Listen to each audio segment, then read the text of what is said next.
Hello, podcast listener. Oh my God, I hope you're ready to listen to some weird stuff today because we're going to talk about collections. We're going to talk about what's in the back of Tucker's car. We're going to talk about Teenage Mutant Ninja Turtles. Who should take over for Lorne Michaels? We cover a lot of ground in this one, so if you're listening to it in chunks, you got something real special. Sit back, relax, enjoy this episode of JJ Meets World. And by the way, if you'd like to help support our podcast, visit jjmeetsworld.com where you can donate to our Patreon, pick up some killer swag at our merch shop, or click the link to Apple Podcasts and give us a 5-star review. 1, 2, 3, 4. J.J. Gordon, sort of like that Indiana Jones, in that he's always sniffing out his next adventure. Yes, he is. He's always interviewing guests so he can have them on his show and they can talk about pop culture, arts, and leisure. J.J. has his flag unfurled and he likes his french fries curled, and he's fun and then he twirled as he goes to meet the world. He will march into the rain even if his ankle sprained. Take a peek inside his brain. This podcast is called JJ Meets World. JJ, I have a riddle. Oh, yes. What do I have 14 copies of in the back of my car right now? 14 copies of in the back of your car. You know, I'd like to say it's Madonna's Immaculate Collection on cassette tape, but I don't think 14 of those still exist in the world. So I'm going to have to guess that you've got 14 copies of the Berenstain Bears Too Much Food. So your first guess was incorrect. Okay. Guess, not guessed. Your first guess was incorrect. Yeah, and so, okay, so... I think the rule of 3 kind of is a universal rule for if you're guessing riddles, right? You know, I think you have 3 opportunities, or there are 3 riddles. There's only 1 riddle, so let's do 3 guesses. Okay. So the first guess... is incorrect. And that's a copy of a book? A book, yeah.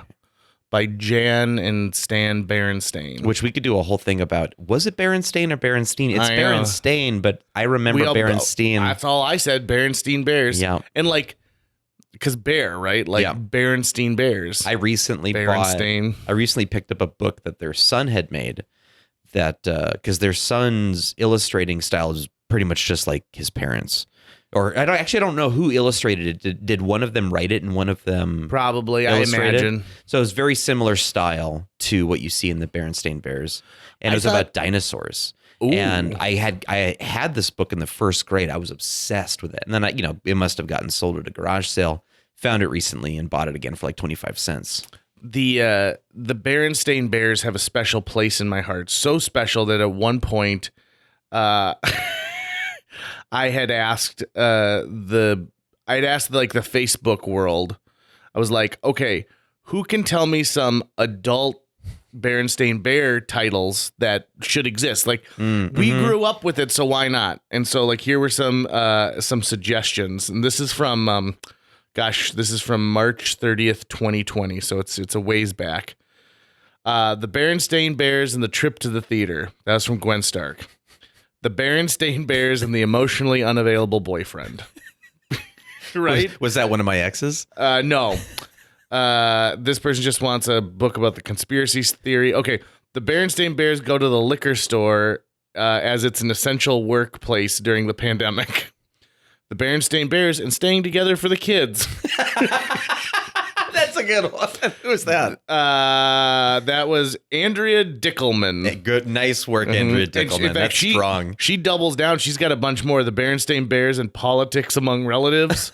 The Berenstain Bears and the Arbitrary Price of Gas. The Berenstain Bears and Staying Informed Without Turning into a Lunatic. I added the Berenstain Bears and the 7th Trip to the Hardware Store. The Berenstain Bears do Hollywood style crash diet. The Berenstain Bears file for unemployment. The Berenstain Bears and the secret Botox. The Berenstain Bears and mommy's prescription problem. The Berenstain Bears learn life skills for 2020. The Berenstain Bears learn 6 feet of separation. Berenstain Bears and Carol Baskin. Berenstain Bears try store after store searching for elusive toilet paper. It's a lot of... There's a lot of dated references in there now. The Berenstain Bears go to the woods to fight the stereotype. That's from Jason Jacobson. He also follows up with the Berenstain Bears meet Goldilocks. The Berenstain Bears and the flat tire on I-94. The Berenstain Bears and the pretty girl they trapped in their home. The Berenstain Bears and the custody battle. The Berenstain Oh, this is from you. You had one. Okay. Oh, I did? The Berenstain Bears and the stained beer stein. Okay, you know what? As I've been sitting here, I've been trying to come up with how could I make Berenstain Bears stain bears in some way? And I guess years ago, I had the same thought pattern. Yeah, there you Because I go. was sitting here going, how can I make this alliterative? I guess I did. Mm-hmm. That's amazing. This is a little, and I know we got to get back to my other two guesses. We have but, all the time, JJ. We're not in like a paid studio. Well, I think that sometimes by the people only minute. want to listen to like the first like 5 minutes of a podcast. Oh, that's fine. right. This so is I you want and to me, get to man. them. I don't care.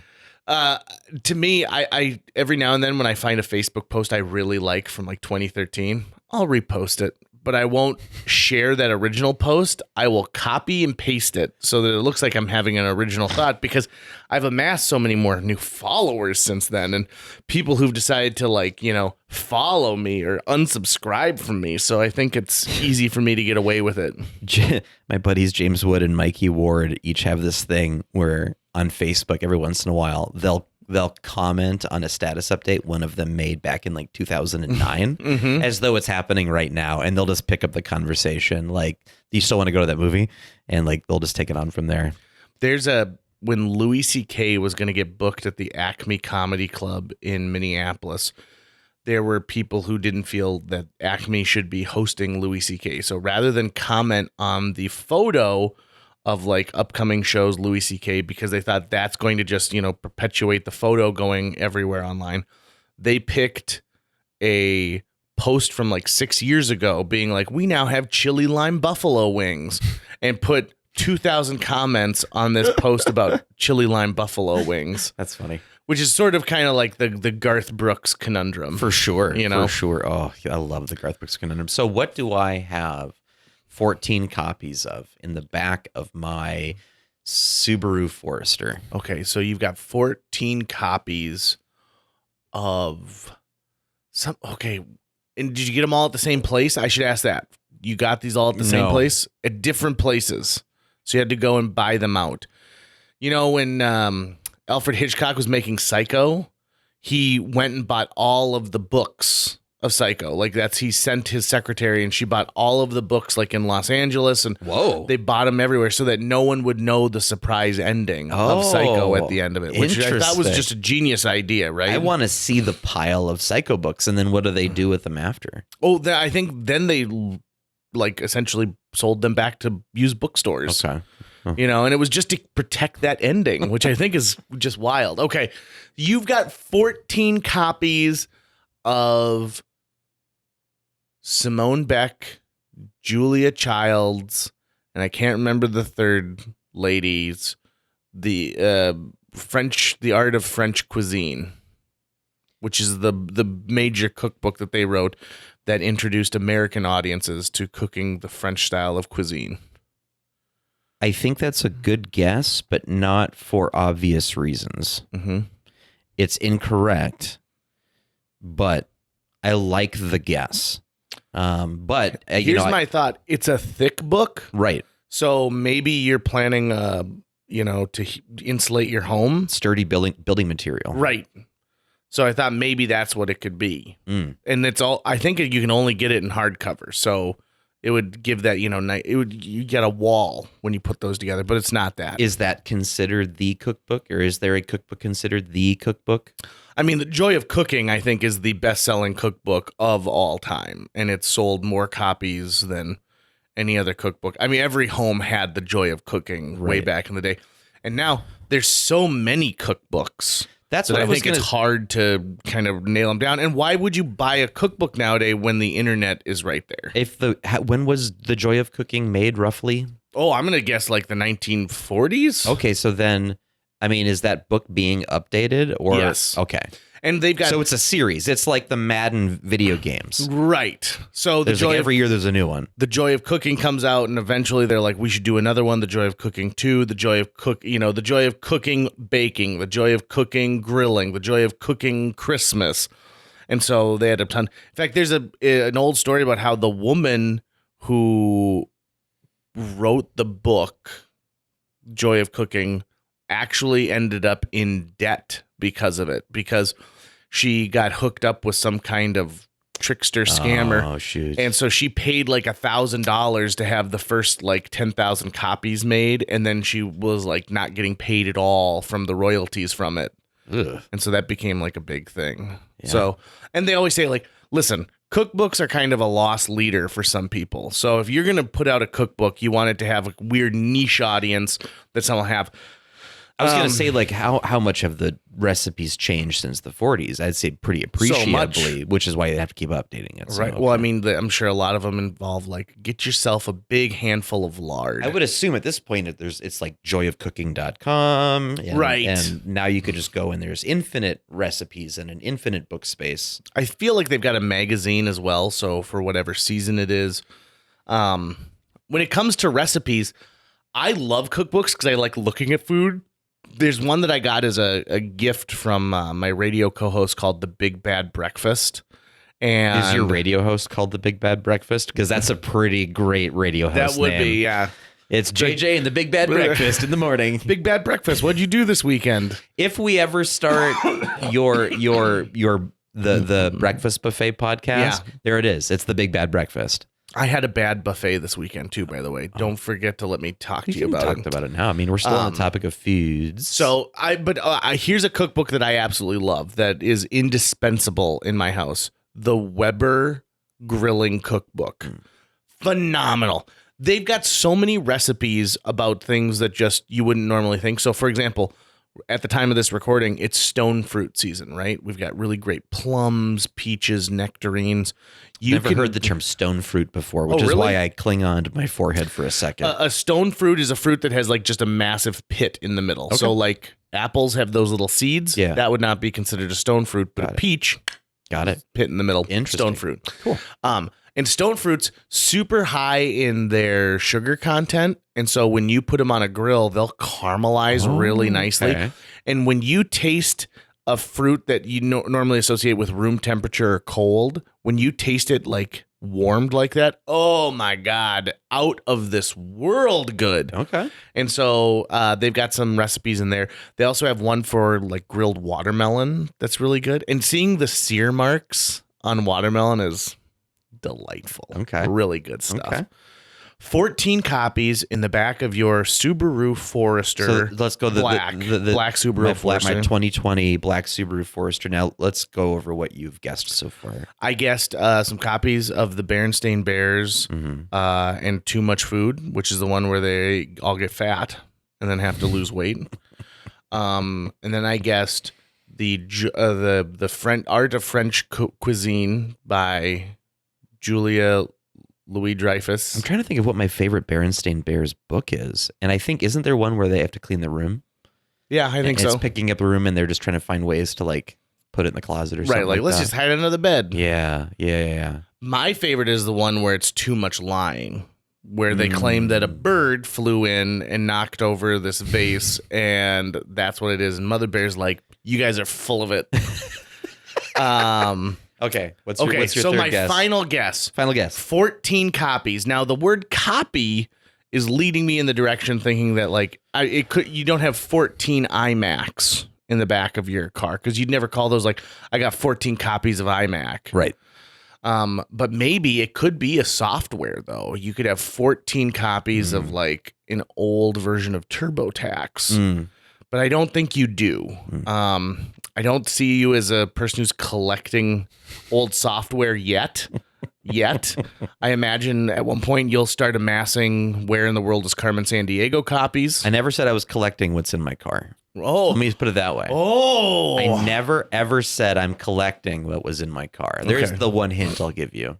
As the genie in this scenario. Okay. As the bridge troll who's got the riddles. You've got 14 copies.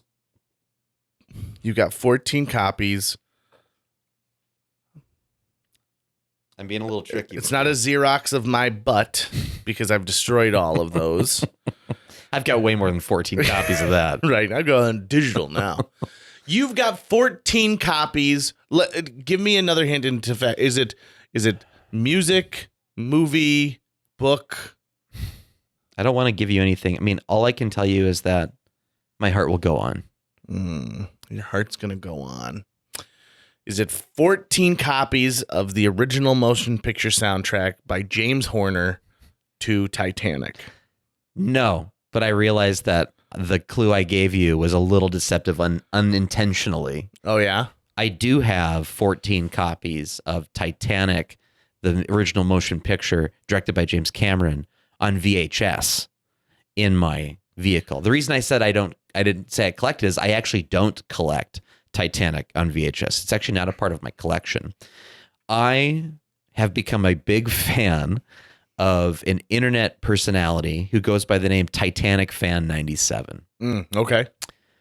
Titanic Fan 97 is on a mission to have the Guinness World Record for owning the largest collection of Titanic on VHS in the world. Right now, as of the time of this recording, the last video update I saw him do, he had 185 copies. That doesn't seem like a lot, if I'm going to be honest. But when you see them all piled together, the way he's got them in this sort of shrine that he has at home, it's pretty impressive. And I'm hitting the thrift shops every week, and I've been watching his videos, and he's really funny, the shtick that he does. And I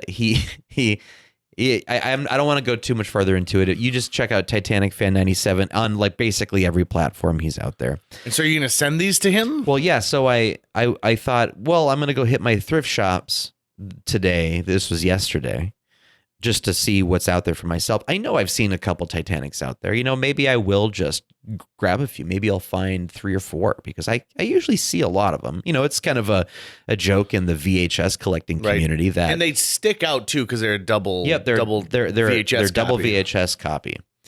And there were so many of them printed, right? They were one of the most. I'm just guessing here. I don't have the actual numbers, but I bet there were more copies of Titanic on VHS printed than most other movies. Oh, I would agree. Because of how popular. 1997, it dominated that year. I found 14 and I found 5 in the first location. Nice. So I beat immediately my expectation. And so I thought, well, now that I found 5 in the first location, I might as well see how many I can get and mail them to him. And that day I found 14. Plus, I did find 1 CD, 1 compact disc of the soundtrack that I have included in the package. I also found a single tape of some documentary about finding and exploring the Titanic that I threw in there for good measure. And I wrote him a note. Oh. And so it's all packaged up and ready to go, and I'll probably drop it at UPS on Monday. I'm gonna say that's gonna be like a $25 mailing for you. Yep. But it's worth it. It's 100% worth it. You know, if you do it through the United States Postal Service, you could use the "if it fits, it ships." I don't know how you feel about. What does that mean? So they've got boxes that it doesn't matter how heavy it is or what's inside of it, but if it fits inside this box, they'll ship it for a flat rate. Oh, got it. Okay, I see what you're saying. Yeah, which is a great idea for them. It has allowed me to one of my old line benders, Zach Wurmager. We went out and did an improv show, a post prom in Buffalo, South Dakota, which is just north of Rapid City. He lives in Rapid City, or did at the time. And so I said, listen, I'm going to bring Britta and Natalie and myself. We're going to come out to Buffalo. You can join us for the show, and it'll be something fun. He's like, yeah, that sounds awesome. So everyone got paid $175 for that show, and they gave me the check. And so I was like, oh, I got to mail Zach the check. And I'm like, hey, Zach, what's your address? And he said, this in Rapid City. And I said, okay. His wife's pregnant at the time, too. You should know this. A lot of details. So I go to the bank and I was like, I need to take out $175 in pennies, please. And they said, we have a maximum amount of pennies you can take out at a time, and it's $50. And I said, all right, I'd like to take $50 in pennies out. So I went to another branch, and I'd like to take $50 in pennies out. Went to another branch. I'd like to take $50 in pennies out. Went to another branch, said, I'd like to take $25 in pennies out. So $175 in pennies weighs a ton. And I went to the United States Postal Service. I went to specifically, I went to the branch that's right over by Prairie Wood. So it's like the Prairie Wood station. And I found one of their, if it fits, it ships, and it's a little square box, and they have many sizes, right? So this size is this amount, this size is this amount, et cetera, et cetera. I tape the whole thing several times, like on the bottom, because I know that the weight, this cardboard is, like, come on. And so I proceed to put the pennies in there. Now, I don't just put the rolls of pennies in there. I open every single roll and I dump it in. And it takes me the better part of an hour to get this thing put together and ready to roll. Are you doing all this at the post office? At the post office. And so then I plunk it right there on the front desk. And I was like, I'd like to ship this, please. And they're like, well, it fits, so it ships. And I paid $7.50 to ship this to Rapid City. So it gets to Rapid City, and the poor postal carrier who had to actually bring it to their door, I do feel bad for them. And I get a call from Zach, and he's like, hey, not cool, dude. And I'm like, you didn't like your pen? He's like, no, my wife is pregnant, and she bent over to pick this thing up, thinking like, oh, it's a little box, it won't weigh anything. And she like, ooh. And so she had to drag it into their home. And so, yeah, so you should use the United States Postal Services. If it fits, it ships. We've had a guest on here whose mother was a postmaster in a city. So Shelly Fink, Technical Sergeant Shelly Fink. In fact, she's getting some kind of new promotion, so I don't even know what her new congratulations, what her business Shelley. card is going to say. But her mom was the postmaster in Rutland, which is great because a couple of times when I needed to send something to Rutland, I couldn't remember a person's last name, so I would just write like Dan, who owns the bar, and then send it to the Rutland post office, and Ione would be cool enough to put it in the slot where it's supposed to go. She told me about going to a big postal like meeting, like a big convention one year. And at this convention, they have all these speakers and they've got all these breakouts. And she goes, one of the speakers that spoke to everybody, we're talking about postmasters from all over the country, right? You probably saw the Postmaster General there. Who's who of postmasters. Right. And this guy gives a speech about giving them the pickle, is what he calls it. And he talks about this very famous deli in New York. And at this deli, they realized that like they hadn't changed their prices in about a decade, and they were losing money because costs had gone up. The cost of ordering the bread and the cost of the meats and delivery and all these things. And so they said, we need to up the prices of the sandwiches. And they're like, okay, so what we'll do is, so that it's not a huge leap, we'll just raise the prices a little bit, and then we'll get rid of pickles. You know, we've been putting pickles next to the sandwich with some chips for all these years. We'll just get rid of the pickles. They immediately see a huge decline, massive decline in sales. And when they start digging into it, they're like, what's going on? What's going on? And people are like, well, you don't give us the pickle anymore. And they're like, yeah, but you come here for the sandwich, right? And they're like, yeah, but you're cheaping out on us. And so you're not giving us the pickle. So why would we want to come here? They're like, well, then we'd have to raise the price of the sandwich an extra quarter. And they're like, that's fine, but I want what I'm used to. Right. I want what I need to complete my meal as like a sandwich, right? So the whole thing is about give them the pickle. Give them the pickle. Like stop being, stop taking away services and add more, so give them the pickle. So then the very next thing that happens is after this speaker comes and tells this huge story about this sandwich shop that almost went under, blah, blah, blah, blah, blah, is they go, we will no longer be allowing customers to use tape. They will have to purchase tape. We will not provide them with tape. And we will also be getting rid of pens. And so you had all these people who are sitting there being like, no wonder we're going out of business. Right? Like, this is ridiculous. Right. I've got some problems with the United States Postal Service. Like, there's clearly no investment into continuing them. The Prairie Wood Station is the post office I go to the most. And every time I walk in there, there's a fluorescent light that's flickering. One of the like lighted signs that they have has burnt out. They're making their own like little homemade signs that says, like stickers here, stamps here, blah, blah. And it just the side of the all the like what do they call that? Like the laminate, I guess, that's on top of the counters is peeling away and cracking. Doesn't look like you've mopped the floor in years, and 3/4 of the employees are pissed off, even like right when there's no good time to go to the post office, right? Like you're pissed off right at the beginning because you're at your job. You're pissed off at noon because you either just ate your lunch or you're going to lunch and you're mad about it. You're pissed off at the end of the day. What does it take to walk in there and get a smile from somebody?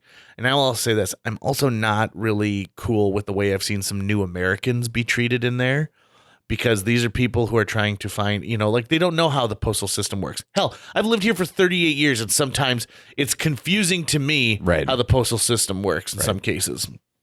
So that being said, my postal carriers who come to my door are some of the nicest people I've ever met in my life, and are just great, and I love chatting with them. In fact, we've got a new postal worker who has been delivering on the weekends, and she's ultra young. And I said one day, I was like, hey, you don't see a lot of people your age delivering mail. And she goes, I want that sweet, sweet pension. I want to retire at like 50. And I'm like, good for you. And she's like, it's great exercise. And I'm like, good for you. Yeah, sure. Good for you. Right. Totally. And then you get one of those pith helmets. What? A pith helmet? What's a pith helmet? Like the safari style helmet? Oh, those are called pith helmets. Oh, okay. By the way, our show's brought to you today by Jen's Pith Helmets. Jen's Pith Helmets, whether you're planning a safari birthday party for that special little guy in your house, or maybe you want to pretend like you're on a dinosaur adventure, jenspithhelmets.com/Pith Helmets, JJ Meets World. Every purchase will be discounted by up to 15%, depending on the number of pith helmets you buy. That's jenspithhelmets.com/Pith Helmet, JJ Meets World. Check them out today. Have you played through the new game Teenage Mutant Ninja Turtles Shredder's Revenge? I have. Yeah? What'd you think of it? I loved it. It's fun, isn't it? It's a video game that's made to look, it is in the same style of like the old Turtles games that I loved so much, right? So it's 8-bit pixelation. The soundtrack to it is amazing. You can play as April O'Neil, which I think is a first for a Turtles game. It is a ton of fun. I'm trying to remember. I don't know if you've ever been able to play as Splinter or Casey Jones either. I don't, besides like the fighting games where it's like a 1v1, like a Street Fighter, Mortal Kombat style, they may have one like that. Yeah, I really enjoyed it a lot. And here's a weird thing. The first time I played through it, one takeaway I had was like, oh, that felt really short. I thought that was going to go for longer. And then I just played through it again last night and realized, no, actually, this is the length of like playing through Turtles in Time on the Super Nintendo or anything else. It's the length of any beat 'em up, really. It's 16 levels, really, really well made. And they're planning on supporting it with some DLC at some point. So that's pretty exciting. But yeah, I really enjoy it. In fact, it made me think about this. If I had to rank the Turtles games that I've played, now there's a lot of them that I have not played, things that tied into one of the animated series that was later on, things like that. I never played the Turtles beat 'em up games. Really? Like Turtles in Time? No. I guess I'm sorry. Like the fighting one, like the Mortal Kombat style. Got it. Because my understanding is that this is like a side-scrolling beat 'em up is the genre of this one. Okay. Yeah. Okay. So side-scrolling beat 'em up. I don't play the like 1v1. I think is what you said, which is right. I like that. I suck at those games. There's a lot of video game styles I just suck at, and those fighting games I suck at. But. So like you weren't going to Pirates Den and playing Tekken as a kid? Nope. So if I had to list my favorite Turtles games, they go like this. Turtles in Time. Friggin' amazing. Yep. I think that was the first time that you had a Turtles game that used the throwing at the screen as a weapon. So like you essentially beat up a guy and then you can throw him at the screen, and that's what hurts Shredder at one point. And it was worth more points if you did that. So you could get, because that particular kill move I think was worth double or something like that. The amount of, because every like 200 kills you get, or points, in the name of the game, in the style of the game, you'd get an extra life again.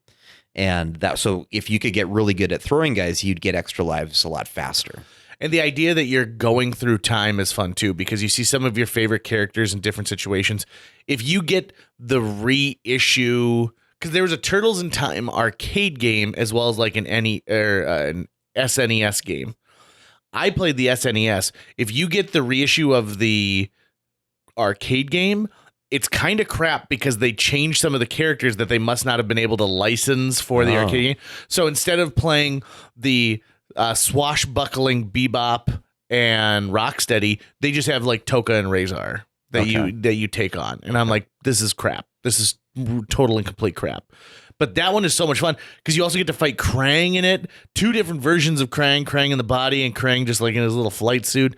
It's awesome. And you've got the things where you like, there's the levels where you ride stuff. So like when you fight the Rat King, you're riding on like skateboards in the sewer. It's just, I love that. Right. My second one would be the Turtles arcade game, which by the way, I've been trying for more than 30 years now to find out who the model is on the side of the Turtles arcade. I had such a crush on her. Me too. Yeah. That frizzy red hair. And you never see her as an April O'Neil anywhere else. Like, it's not like they took Judith, I can't think of what her name is, but from the movie. Judith Hoag, and put her on the side of this. It's not like and it's weird too because the turtles are all animated and the background's animated, but she is a real person, right? And so I always thought that was interesting, but I wanted to find out the name of that model. Shredder was also a real person. Oh, really? Shredder is also a real person, and his armor is made from like, it's clearly like cardboard that they had like spray painted or something. You can't see his face, but yeah, it's just the mutants are the ones that are drawn in. Below the Turtles arcade game would be Shredder's Revenge. I've had a lot of fun playing that. And then below that is all the other Turtle games that I've never played. And at the very bottom is the original Nintendo one, which was total and complete crap. That was a cash grab unlike any other and impossible. Have you tried to play that? Yeah. There are video games that I've gone back to being like, this is really hard. Maybe as an adult I would do better at. Still hard. Paperboy, friggin' impossible, right? The original Teenage Mutant Ninja Turtles game, but then like the cover art for it is great. And so like you want to get, I've got a copy of, you know what I should add to that? The Turtles, like the original, the Turtles Nintendo game that came out that like Pizza Hut was a sponsor of. So like there's a Pizza Hut billboard at one point that falls on a foot soldier if you time it right. And it was kind of like the arcade, but it was different. So like this like had stuff where you'd go down rather than just left and right. Like you know, like it would scroll down and over. That was a great. I should remember what that one called. And I feel like the background of it was red. I feel like it was just like the Teenage Mutant Ninja Turtles game. For what system? I think it was for Nintendo. I'm gonna do some deep diving right now. So I know that on Nintendo they had obviously the original, and they also had a port of the arcade game, but it was very scaled down. And there was a third Turtles game. I think there were 3 Turtles games. There's on one NES. called like the Manhattan Project. I know. I think that's number 3. Popular at all? Okay. So what am I looking at here? Well, my Turtles games list, my number 1 actually is that original Nintendo game, but for nostalgic. That's your number 1? For nostalgic reasons, all the feels, the feels that it brings up in me when I play it. Like this is how much of a cash grab that original Nintendo game was with the Turtles. They all wear the same red bandana. Well, that was before they even established like the multiple colored, into what I like. Well, they have the multiple colors in the game itself because they sold it once the cartoon got big, and it was in the cartoon that they gave them the colors. Right. So they just happened to use older art on the cover on the itself. Cover. Yeah. So Teenage Mutant Ninja Turtles 2, the arcade game, is the one that I'm thinking of that has like the big red and they're smashing out of bricks, but it is not the same as the like if you play through the arcade, it is different than right. Like and then Teenage Mutant Ninja Turtles 3, the Manhattan Project, looks like you fight some dinosaurs, like dinosaur humanoids. Yeah, you fight them in Shredder's Revenge. Yeah, right. Yep. The Triceraton or whatever they're called. Triceraton. They're I believe they are from Dimension X, which is where Krang is from. I believe. Oh, see, you're learning. I learn new stuff every single day. Right. Turtles in Time, awesome. Let me just say, the first Turtles game has a special place in my heart because of the feel. So I'll take it out now and say that's kind of my favorite for nostalgic purposes, but not if I'm rating like how awesome the game is itself. So yeah, Turtles in Time, I think, is the number one beat 'em up ever made. And then first time I think you can play.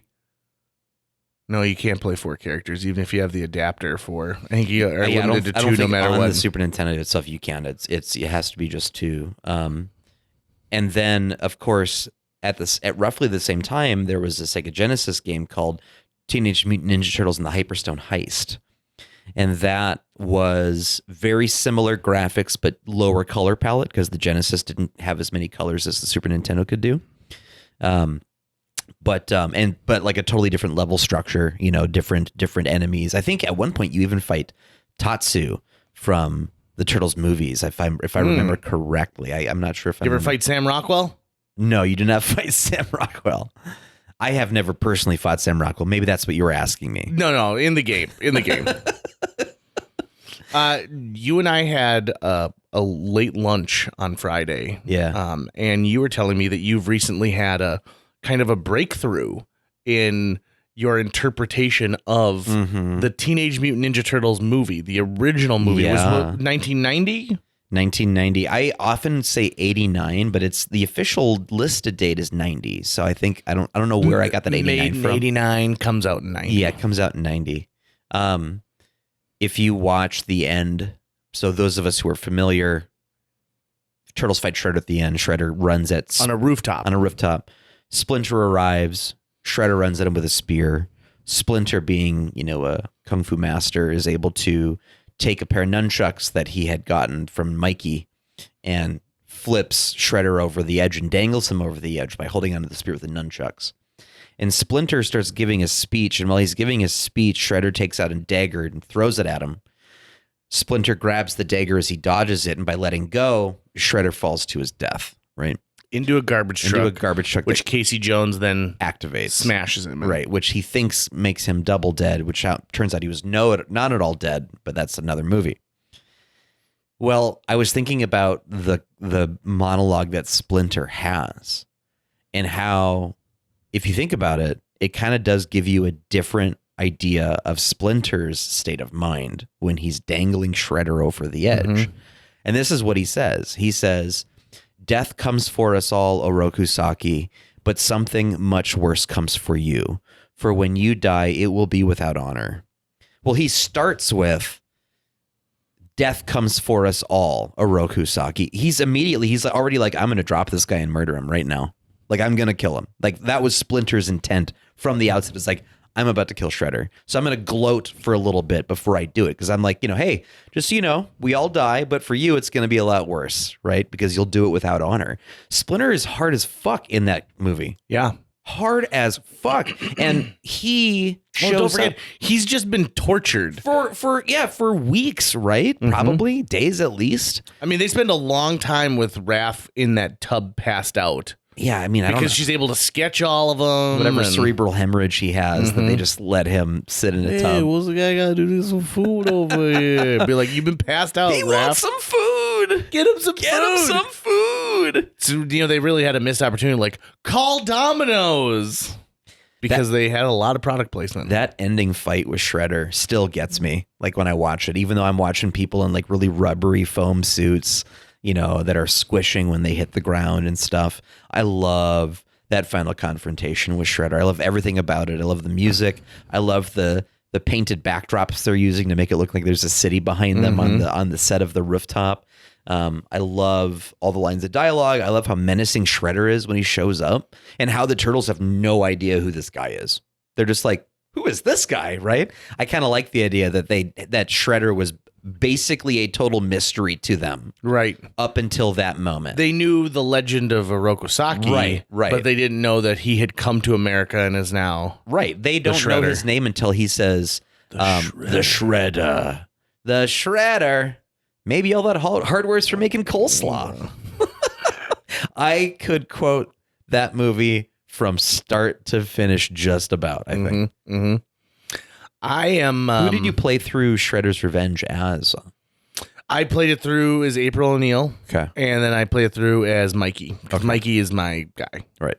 Right. I'm a Michelangelo man. Right. Even though Donatello does machines, and I've always liked him, I've identified closer to him. There should be a quiz like based off of what turtle you are. We know what kind of lover you're gonna be. Right? Oh, interesting. Yeah. So like Raph, super passionate, but you're probably gonna cheat. Yeah, like, I mean, I'd say I'm Leonardo in the streets and Michelangelo in the sheets. Jill and I quote that first Turtles movie all the time with like, cricket. You gotta know what a crumpet is to play cricket. Also the idea that they can go into a movie theater just wearing like a hat and the a trench coat. And the fact that he's seeing like Critters 2 and like he goes, that movie was horrible. It's so interesting because that was an independent film. Yeah. New Line Cinema. I mean, that was independent as it comes at the time. They didn't think it would be nearly as successful as it was. And when you watch it, you're like, yeah, this is an independent film. This is not lit like some major studio thing. If you watch those three films, those three main theatrical films in order, they become like the lighting gets better and better. There's full daylight fights and stuff like that. I would argue it gets worse and worse because it becomes more cartoony, right? That's the problem, right? Is that it's like the shark in Jaws, right? Mm-hmm. So first day of shooting, Spielberg sinks the shark and they can't use it. So he's filming all of this stuff and only showing the fin. And they're like, oh, you're a master of suspense. You're just like Hitchcock. And he's like, well, actually, it's because I sunk Bruce the shark. And I was like, rip that fin off so that we could do this. And we all learned that thing. So the Jim Henson Studios, it gets like, it's an insane amount of time. They're like, you've got like 3 months to build these suits that need to like emote and have an actor inside that can move and do like some of these moves and stuff like that. Yep. And then we need stuff for close-ups and da-da. And so they're like, you can have these, but they don't look great. And so they're like, okay, so we'll film in a lot of darkness, right? Mm-hmm. We'll use a lot of shadows and we'll use that to our advantage. So if you are not someone who's listened to a lot about movie making, if you see something that's extremely dark, it's usually because they don't have something that looks great. So if they have a monster or whatever it is, this is a way to like let your imagination fill in the gaps, right? Which is really great. It's a great way to use what you don't have, right? So the movie Teenage Mutant Ninja Turtles is a huge success, right? And so the second one, they've got that whole lit up, like train station that they live in, and they're fighting in the full like bright sunlight of the dump, and it just gets like, and then by the third one, it's almost all in daylight or really well lit torches, and I do not care for the third one at all. The second one is kind of tough, but the second one, I mean, I love them both for nostalgic purposes. There are moments that I go back to over and over again. But yeah, in the second one, Michelangelo never uses his nunchaku once. He's always using other things. He's using sausages, yo-yos. I think Donatello at one point uses his bow staff. Leo uses his swords to throw them into the ceiling so he can jump up and kick someone. But he never slices someone in half. Never slices anyone. I believe that was an MPAA thing, if I'm not mistaken. Like if you read the making of that's like in Jim Henson's the biography written about Jim Henson, they talk about the frustration with the fact that they're like, okay, well, we let you get away with this one, but this one you can't, because we're worried about violence. We're worried about kids like copying these things, and we don't want that. So they're like, Mikey can't use these nunchucks because kids apparently are nunchuck crazy at this point. And so then they're like, yeah, we'll use the sausages and we'll use the yo-yo. And I hit my dad in the head, like square in the head doing the around the world trick that he does. Oh, I got in trouble. Oh my God. How many kids do you think got in trouble for the around the world trick? I think I got in trouble for it at one point. And the problem is that I never had easy access to nunchucks, right? But I had easy access to a yo-yo. Right. We never had sausages that were linked together like that, or I would have tried using those. But yeah, I mean, I love how dark and grimy the sewers are. I love how naturalistic it makes it look. And yeah, it definitely helps hide a lot, not all, but a lot of the imperfections. But for me as a kid, my imagination filled in all those gaps, and then that stuck with me as an adult. So I can still watch the original movie, see all the flaws, but it's like, no, I already have my pre-built experience. Just imagine what they could do now, and hope we're going to see something at some point where it's not full CG bodies. I'd love to see them do something like they did with Where the Wild Things Are, where they've got like 98% of it is physical, and then they're just doing CG enhancements to the face to make more nuances happen. My big problem with the new ones that came out, other than the fact that they're just garbage start to finish. Suck. They are like bad. They're poorly written. They're poorly acted. But I hate the hulking look to them. Right. Yeah. So do you remember when they did the first all CG Turtles movie? Yeah. And TMNT. TMNT, and the trailer comes out. And it's just these sleek figures running along the rooftop in shadows. And I was like, oh my God, this is going to be amazing. And it wasn't. Right. But there is a scene in there, though, when Raph and Leonardo are confronting each other up on the rooftop. And it's the first time I had ever kind of heard of this, because I didn't read any of the comics and I didn't watch the show religiously. They certainly didn't touch on it in the animated series. But when Leo leaves to like learn how to be a better leader, Raph kind of steps up, but he ends up like every night going out like for hours, and like he bulks up, so he's bulkier than the other turtles. Right. I mean, they kind of feel like they're in peacetime, except for him. He's the only one keeping the war on crime going. If you were in an alley and you were being mugged, and a creature shows up, and you're like, I'm pretty sure that's a human being in a suit, but I'm not 100%. Like I can't 100% say this is. And they use a bow staff, and they knock the gun out of the mugger's hands, and they tell you to be cool, and then they say cowabunga, and they disappear into a sewer. What do you tell your friends? Guys, I saw a Battletoad. Really? Yeah. I actually, Donatello was my costume for Halloween in first grade. Mama Luke made me, dude, like the best, I bet. The most bitchin' costume. I got to find a photo of it. I probably can't find one before we release this episode, but if I do, I'll make it the thumbnail. Otherwise, I'll have to make something else the thumbnail. But this costume was the shit. I was like, I am a Ninja Turtle in this thing right now, because it was as close to a mascot type costume as you could possibly get, although the face would show through the mouth of the head. But I mean, when she made this for me, man, I would just spend whole days in this thing. I just loved it. So I mean, Donatello was my first favorite. All four of them have been my favorite at one time or another, and I go back and forth. My current one is also Mikey. When you're like an angsty teenager, Raphael is totally there for you because he's just pissed off all the time. I never liked Raph or Leo. They never made my top three, let alone my top. Love them both, and I was obsessed. Still am obsessed, actually. My favorite scene in the first Turtles movie is when Raph saves April from the foot in the subway.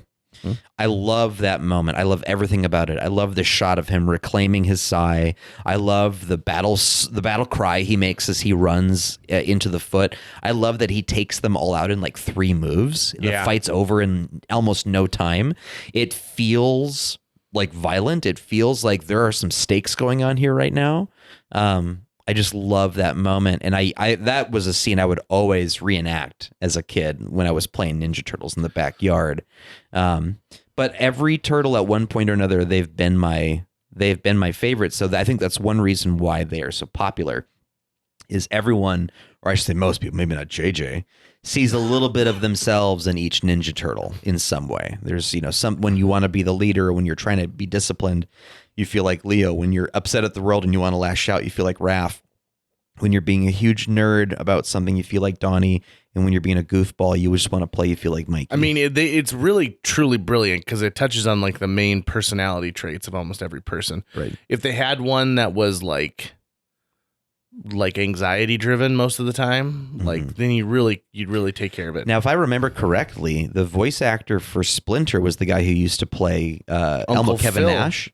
Yeah. No. Shredder was Uncle Phil in the cartoon. Oh, yeah. In the movie, Splinter, I believe, is played by Kevin Nash. Or no, what's his name? Kevin, who is the voice of Elmo as well, right? Yeah. Kevin Clash. Where am I getting Kevin Nash from? Kevin Clash. Yeah. Who also is the voice of Elmo. I actually just watched a clip today of when Julia Louis-Dreyfus, it must have been from like some rehearsal footage, but it's Julia Louis-Dreyfus and she's on Sesame Street, and this is like from the early 2000s. And you know what's amazing is when you've got the puppet on your arm, they're like, don't look down at the puppeteer, talk directly to the puppet, and like they'll talk to you. And so like Elmo's like, are you ready for this one, Julia? Like we gotta do another take. And she's like, okay, I'm gonna push this. And they're like, yep. And she's like, she pushes and she's like, Elmo, it won't. And she goes, oh shit. And he goes, $5 in the swear jar. And I would have loved to have been there during the heyday, like when they're doing that. And they when they yell blue skies, it means that there's a child on the set of Sesame Street. And so you've got to put your puppet on. And so they'd make sure that, like the Big Bird costume would be on, Carol Spinney or whoever is doing it now. Because they know that like kids are going to see that these puppets are being puppeteered, but the kid doesn't want to interact with, Jan Brill. They want to interact with, like Grover, right? So did you see the clip I shared on your Facebook account page the other day of Sesame Street characters playing hockey? Mm-hmm. That just made me giggle. Yeah. Watching Bert fuck around just made me giggle, I think. There was this era where we were taking things that didn't look good in full size, like costumes and being like, who gives a shit? It's the Count. He's massive. They did a bunch of those at Disney World where you would just put like, you take like anime, like it'd be like, oh, it's the mice from the Rescuers, but they're in full bodysuits. Speaking of mascots, does Valley Fair still have the Berenstain Bears? I don't know. Like, it's funny you mention that because I always thought, what a unique thing for them to have in their children's area. Yeah, I mean, they like had a Berenstain Bears land. They had a village, right? Yeah. Basically, you could go into their house. And there were some rides that were themed after things for them. Brianna and I have photos, I believe, with each Berenstain Bear from the Really? time that we went to Valley Fair. Boy, Jan and Stan Berenstain really didn't do a good job. Like, okay, it's a father, so it's got a cowboy hat and overalls. It's a mother, so it wears a dress. and like her night, it's like a nightgown like almost a nightie, at all times. Which matches her like sleep hat. Yeah. And then you've got Brother Bear, and he's just got he's got a shirt, and because he hasn't grown into his overalls yet. And then you've got Sister, and she's got, I think Sister had overalls. Did she, Sister? She might have. I can't remember. I'll have to go back and look now. The weird thing about the Berenstain Bears is I don't think that I think only bears were people. I don't think that there was like, oh, it's Uncle Goat or anything like that. Right. Versus like the world of Richard Scarry, if you ever watch any of his stuff, he's like, anything is now, a worm is now a man and he wears a hat. I'm always interested in the rules that people give when they're going to turn something from an animal into like a humanoid, an anthropomorphic like change. How great would it have been if in the world of the Berenstain Bears, bears and people just got swapped? Therefore, in Alaska, there are just people running around like eating salmon and like fighting. I like that idea. I mean, that's literally the premise of Planet of the Apes. Yeah. There's a human cave in the forest, and Brother Bear goes and gets eaten. Look at all those white people up near Russia. They're having to get further in because we've taken away their land. But like then they live in a tree. So they're taking the place of humans, but they're not dwelling the way we're dwelling. So so they're pushing us out of the forest too? As I've been at thrift shops doing my VHS diving, buying 14 copies of Titanic on VHS for Titanic Fan 97. I'm always looking. I don't just look at the media section. I also usually go look at books, and I'll look at like what kind of electronic devices they may have on the shelf, who's donated what. You find like some fun treasures that way. And I often will see a Berenstain Bears book in the kids section, or those Golden Treasures books, Little golden books, little yeah. golden books. I've actually started collecting those. So that's what I was going to ask you. Is I've been thinking about book series that I was really into as a kid that I want to start collecting again. And so what book series did you have as a kid that you either are collecting or would like to start collecting for it again? Because I think I need to start diving into a few. Yep, I'm actually working on 3 right now. I've got a huge Goosebumps collection. I've got a Boxcar Children collection. And then I've got a Sweet Valley High collection. Okay. Mm-hmm. And I hope that one day I can collect all of Sweet Valley High and give them to my sister as a present. I don't even know if she read that book, but like clearly it was written for her generation. The Goosebump books, way harder to find than you'd imagine, because I think there's a lot of people my age who have nostalgia for the Goosebumps collection, and they'll pick up their favorite one or something like that, or they'll give it to their kids. Right. Mom and dad held on to them. Those books, when you think about it, R.L. Stine must be loaded, because those things were not cheap. Oh yeah. And you could order them like on your book, when and you they were had the teeny book tiny, club. and they were never in hardcover. No, right? Same with Berenstain Bears, was probably pennies to print those copies. Yeah. Of stuff. For me, it would be Goosebumps for sure. But I haven't looked into like the printing of them. If there have been reissues in the past, whatever time, I don't want those. I don't think that there have, because he kept coming out with new ones and new ones and new ones. I don't think that they would have time to do reissues. Well, it's not about the time. It's about I'm talking reissues in the last 5 years or so, because of the nostalgia factor, right? That may be a thing. So I got to look into it, because if there are, I don't want the reissues. I want the exact copies from when we were kids. Right. Like that's like I've got Camp Jelly Jam, and inside of it, it's copyright 1992. Right. Exactly. And then the big one for me would be Encyclopedia Brown. Yeah. And there's not a ton of Encyclopedia Brown, so I feel like that one could be easy, but now that one I know has been republished. And there's tons of reissues, and there Mm-hmm. were reissues, because that started in the 70s. There were reissues when I was into it that I was getting. So there are reissue versions that I have nostalgia for that I would pick up, but there are later reissues that I have zero interest in and those are the ones I see the most of, right? Because they flood the market to try to get nostalgia people like me, but I'm really looking for the old thing. What the third one might be? I mean, at first I thought, oh, wait a minute. What were those collections of short horror stories that were like black and white and red covers? And the art was just terrifying. Yeah. The Guillermo del Toro just made like a movie based off of it was like an amalgam of like 4 of those stories. Really? It's, Scary Stories to Tell in the Dark, That's right? it. Yeah. Those scared the shit out of me. I would absolutely collect those. Beyond that, I wish I could find the box set I had of the Chronicles of Narnia.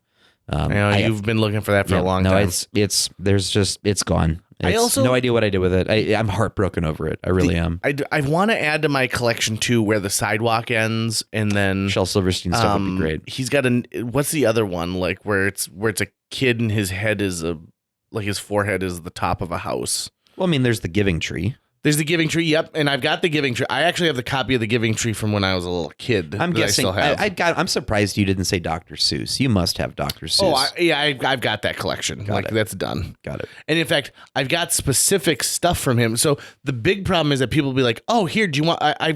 People have tried to give me Dr. Seuss books, and I'm like, "This is not a Dr. Seuss book. This is from Dr. Seuss's label, but Ted Geisel did not write this book. Mm-hmm. This is, like." A is for Apple is something that a ghostwriter did, and then they just put it out and they stuck the Cat in the Hat on the side of it. I don't want this crap. Right. Please don't give JJ DVD copies of The Cat in the Hat starring Mike Myers. Correct. Right. By the way, he just needs to let his career go. I watched his Netflix show for 20 minutes and I had to turn it off. I'm like, this is so bad. I watched the trailer and I had to turn it off. Ugh. And I've only heard one person who came into my office at work and was telling me how amazing it was. And it's so funny. And I laughed so hard. Madison, it wasn't that funny. Nope, it wasn't Madison. Oh, shoot. It was Scotch. Oh, Scotch. It wasn't that funny. And I knew it wouldn't be Amy. There's no way she's watching that. No. Or anything that isn't reality TV. In fact, I really crapped on that on the radio, and I had someone who like sent a text into the station. They're like, same boat. I can only get through 10 minutes. Like giving it 20 was way more than you should have done on this one. You should have turned that off after 5 minutes. After the opening intro, you should have gotten rid of it. And like they do stuff in it that should be entertaining to me. So for example, there's a character who's a Canadian broadcaster.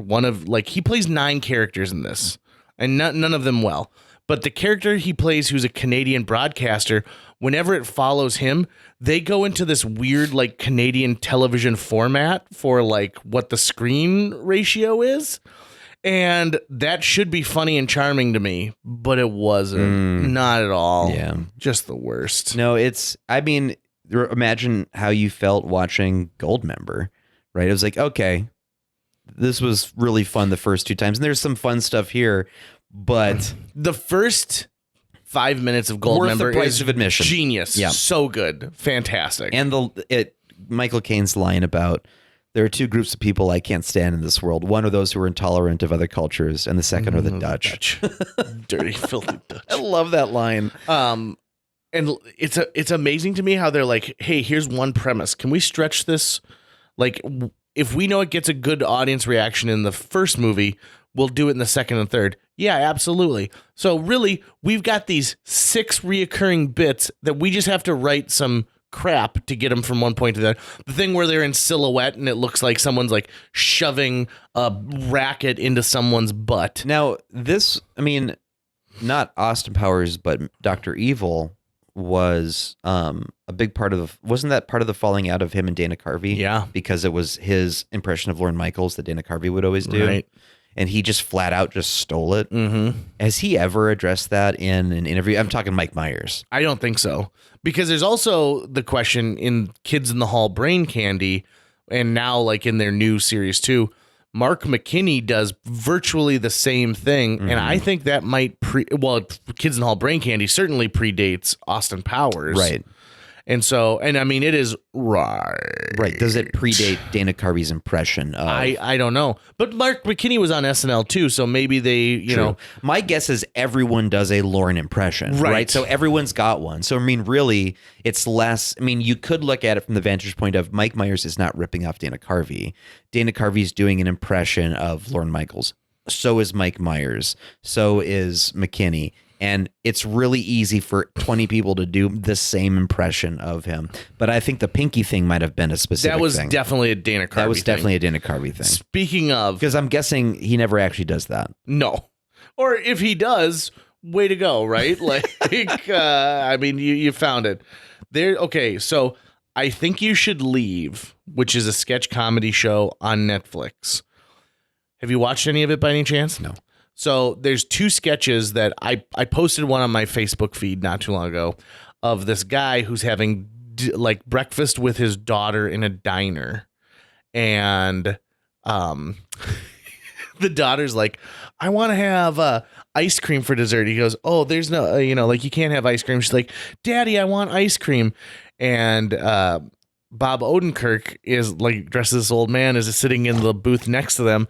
And the host, did you share Tim this Robinson, recently? I did, yeah. Okay. Did you watch this? I watched the beginning of it, but then I had to go do something, so I couldn't finish it. He's like, actually, they're out of ice cream. There's no more ice cream left. And he winks at the guy in the booth, and the guy goes, "Yep, your dad's right.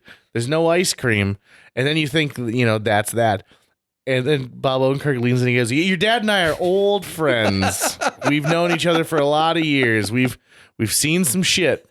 And he gets more and more uncomfortable, and he goes, "Yep, I also have one of every classic car out there, and every day I get to choose which one. And I actually the Camaro is my favorite, and I've got double of the Camaro just in case something happens to one of them." And he keeps winking back at Tim Robinson. This guy, I love that sketch. There's also another one with Will Forte where he sits down in a plane. And Will Forte sits down next to him and is staring at him. He goes, "Hey, you need something?" And he goes, "The date's October 3rd, 1988. I was on my way for the biggest business pitch of my life." And there was a little baby boy. A woman brought a little baby, and the baby cried and cried the whole flight. And when I got there, I wasn't well rested, and it flopped. And then my wife left me, and all this. And he goes, "Now I've been waiting. And so he goes, I know that you're on a big trip yourself. And now, I watched the rest of the sketch because it gets really good. I've decided that Will Forte might be one of the best SNL cast members of all time because he did the stuff that was so bizarre. MacGruber. MacGruber. I watched one today where he and Jason Sudeikis, it's like, welcome to NASA. It's good to see you. And they both have these like crappy Southern accents. And one guy wants to be an astronaut. And Will Forte plays like the director of NASA. And he goes, how long have you wanted to be an astronaut? And he goes, well, since 3 p.m. yesterday. And he goes, I'm going to get my astronaut test. It's in the refrigerator. I'll be back in a second. But listen, do not please take any of the potato chips off of yonder desk because I'm super hungry. And I plan on eating the chips when I get back. He goes, can I trust you? He goes, my word as a gentleman, I will not touch your potato chips. And so, of course, he eats one potato chip and he comes back and Will Forte like stares at this bowl of chips and starts counting 1, 2, 3, 4, 5, 6, 7. And he goes, 34. It is. And like, that's the type of stuff where I think he shined in the last 10 minutes of the show when they've got the sketch that's so bizarre and so weird that most of the time the host doesn't even take part in it. Every time I see him, I hear, I need a new pair of pants. Who do you think would be the best choice to replace Lorne Michaels? Because at some point, that guy's going to run out of unicorn blood, and he's not going to be able to keep getting propped up every day and fed his protein shake meals to keep him going, right? There are contenders out there. I think you can't have this discussion without talking about Tina Fey. I think she has to be in contention in the top 3, maybe John Mulaney. I think that one nice thing about Tina Fey is she now has arrived at kind of the stardom that Lauren had, where like her Rolodex is thick with like people that she can call on already. Yep. So Lorne Michaels, if he's in a pinch, he can call Tom Hanks directly. Like I feel like she can call Steve Martin directly. Yep. Right. Absolutely. And I think that it's sort of special that a cast member would go on to become the new head of that show. Right. So I think Tina Fey is definitely up there. I don't think John Mulaney is. Okay. I think John Mulaney is too young in one respect. I mean, he's a great writer and stuff like that. That is such a good point. I'm thinking with him more or less just his writing ability. But yeah, you're totally right. I'm taking him off the table now because it doesn't make sense to you would need someone who's not just a great head writer and understands comedy deeply, but also someone who's powerful and connected. Right. And I'm kind of a ball buster, right? You need somebody who's going to go in there and just going to, for a while I would have said Adam McKay might have been on that list, but no longer. Right. Especially since he and Farrell no longer are buddies. Right. Which is sad. Yeah. I want them to make a movie together about how they make up. Because wouldn't that be nice? I feel like it has. You would hope it would happen at some point. Are Farrell and John C. Reilly on the outs? I don't know. They haven't done anything in a while, and they were doing something all the time together. But it was also him getting the role over Farrell without Farrell finding out directly from McKay. That ended, anyways. McKay would have made sense on some level. He makes much more sense than John Mulaney. I don't know if I would say he doesn't make sense anymore. I don't think he makes sense anymore because he's going on and doing these other projects. But so is Tina Fey. Right. And so and that is the problem with Tina Fey, in my opinion, right? Because the second that you give yourself over to this, you are the full-time producer of the, you can produce other projects. This is what I do now, Right. She's not writing another book. She's not going to go out and, there's not going to be Baby Mama 2. And so Adam McKay Adam McKay pre-Academy Award nomination would have served that purpose wonderfully, where he knew he could direct a movie during the summer hiatus, and then that would be it, and he could move on from there. Okay, so what about someone who has zero connection to SNL, as far as being a longtime cast member or being anything like that? I think that that's incredibly difficult because everything I've ever heard about SNL is that you don't understand this beast, right? So the guests who come in and have a preconceived notion of what it is to put on a sketch comedy show just don't understand it. The Jean Dumanian years were some of the worst, and she had been connected with, SNL. But like, because people have tried to go in and change it. Like in those years when Lauren was gone, they went in, they're like, oh, we're going to change this. We're going to dump all the cast. We're going to do something different. And I think that's what's difficult, is that the ship has been built. Mm-hmm. You need to find someone who can captain it, knowing that it turns a little to the left all the time, right? Okay. So is it possible? Probably. More likely, you're going to find two people to run that thing. So no longer is it just Lorne Michaels. You find your yin and yang that are, perfectly symmetrical in different ways to run that operation. Can you imagine a Tina Fey, Amy Poehler run SNL? Oh, it would be glorious. Unbelievable. It'd be amazing. That would be a new glory age. And you kind of wonder, like, which one's going to be which, right? Who's going to be the hard-nosed one? Because to me, Amy Poehler's the person who can reach out and like be the face of a lot of stuff, right? And Tina Fey's the one who stays there every night until 4 a.m. Now, again, they also have young families. So do they want to give up that opportunity to raise their kids? Here's someone who wouldn't do it, clearly would never do it, but I think would be, if they were in that role, would be really interesting, would be Will Ferrell. Yeah. Because not just because, I mean, one of the biggest celebrities on planet Earth,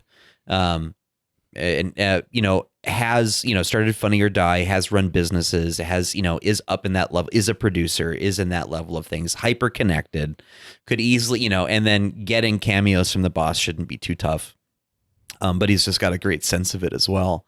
But he would never do it because, I mean, why? He's a bajillionaire upon bajillionaire. I mean, there's nothing there that he would, all these people we're talking about, yes, they'd be great, but they're not going to trade the life they have now for that life. So it would probably have to be someone potentially earlier in their career who like it's just like when someone upgrades their career to being a late night host, right? Mm-hmm. They're going, I am now deciding that this is the thing that I will be doing going forward. And so, I mean, maybe it's someone who actually is not famous to us, but is a powerhouse behind the scenes. Who had worked on Colbert, Daily Show, other sketch shows. One of the interesting unsung heroes of the David Letterman show was his producer from NBC, who left with him to go start the Late Show with David Letterman on CBS. Right. And that was a guy who, like, talk about negotiations. What took place that last year before Johnny Carson did his last show and what was going to happen is out of this world. Every time I think of someone that I'm like, yeah, but they wouldn't take it. They wouldn't take it. Jordan Peele. Yeah. Jordan Peele would be such an amazing showrunner for SNL. So I'm excited about that idea now. And even though there's no way to make it happen. And, I think he's one of those guys, too, who could see the potential and like, okay, it's time. He could shake that show up in a way that it hasn't been done in a while. Right. And whoever takes over for Lauren, that's what's going to happen. They're going to have to change part of the show just to say I'm putting my own stink on it. I mean, right? Lauren's stink is on it, right? Mm-hmm. It's got his stink all over it. I would hope that they would do that. I would hope that they would be trying something different. I mean, here's the goal. Be funny every Saturday night. That's the goal, I think, is be funny every Saturday night and have awesome musical guests. Okay. I think he just turned 60 himself, so he's not any young stud anymore either, but Conan O'Brien. Yeah, I was just thinking him too. But he's a billionaire. He knows the show. Yeah, he knows the show. He knows the show. Yeah. He's doing his podcast now. Yep. But like, he'd be amazing. That would probably be something that'd be pretty decent. He'd be amazing. A guy who's super respected by the comedy world too. Right. Oh, for sure. I mean, obviously with the connections to it. Then Andy Richter could finally get on the cast. Of course, that's him like having a relationship with NBC again, which I'd be surprised if that ever happens. He would never do it, but Jon Stewart would be strong. Mm-hmm. He'd be really, really strong. I just love the idea of Jordan Peele suddenly doing it, even though it will never happen because he is motherfucking killing it as a film director. Yeah. And why would you do anything else if you could do that? Yeah, he's really getting a blank check now, being like, you just do whatever you want, and we'll be happy. And talk about earning it. I mean, talk about, proving it, right? Joe Dante on his personal Facebook page recently was talking about how much he loves the Gremlins 2 sketch from Key and Peele, where they're pitching the ideas for like what can happen. And Jordan Peele plays the like Warner Brothers script doctor who comes in, whose name is like Shamal. And like, you talking about some googly-eyed gremlin who doesn't say fucking shit all the time and goes and sprays everyone and then pretends to be a dentist? Yes, it's in the movie. Hulk Hogan. What if the Hulkster was in it? I love it. The Hulk is great. And he goes up You, into sir, the... are a raging psychopath. Yeah. And I love how at the end, like, yes, all of these ideas made it in the movie. Tucker, it's time to wrap this one up so that I can go watch Gremlins 2. This has been fun. This has been a good one. And don't forget, everybody, today's show brought to you by Jen's Pith Helmets. The pithiest helmets you're going to find.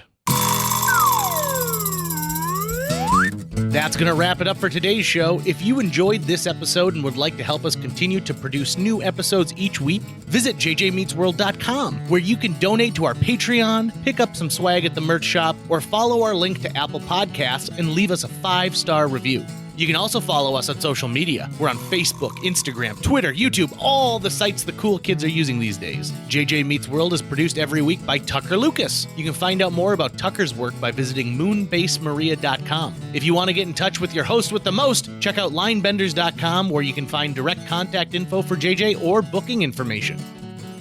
Remember when the big thing would be to get a topper you put on your pencil that was just another eraser of some kind? And everyone was like, yeah, I got 5 colors.